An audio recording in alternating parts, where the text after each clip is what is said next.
1904 সালে প্রতিষ্ঠার পর থেকে ফিফা বিশ্ব ফুটবলের নিয়ন্ত্রক সংস্থা হিসেবে কাজ করে আসছে। সময়ের সঙ্গে সংস্থাটির প্রেসিডেন্ট পদও হয়ে উঠেছে বিশ্ব ফুটবলের অন্যতম প্রভাবশালী নেতৃত্ব। সেই নেতৃত্ব নিয়েই এবার দেখা দিয়েছে বড় ধরনের মতবিরোধ।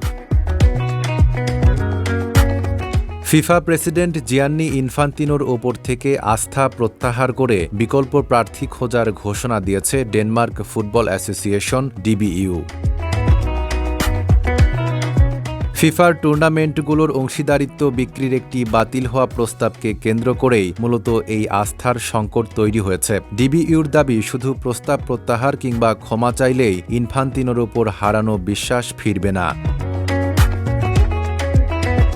আগামী বছরের 18 মার্চ মরক্কোর রাবাতে বসবে 77তম ফিফা কংগ্রেস। সেখানেই পরবর্তী মেয়াদের প্রেসিডেন্ট নির্বাচন হওয়ার কথা। DBU জানিয়েছে 2027 সালের নির্বাচনে সদস্য সংগঠনগুলোর সামনে একজন বিশ্বাসযোগ্য বিকল্প তুলে ধরতে উয়েফা ও অন্যান্য ফেডারেশনের সঙ্গে কাজ করবে তারা। 2023 সালের নির্বাচনেও ইনফান্তিনোকে সমর্থন করেনি ডেনমার্ক। এবারও একই অবস্থানে থাকার কথা জানিয়েছে দেশটি।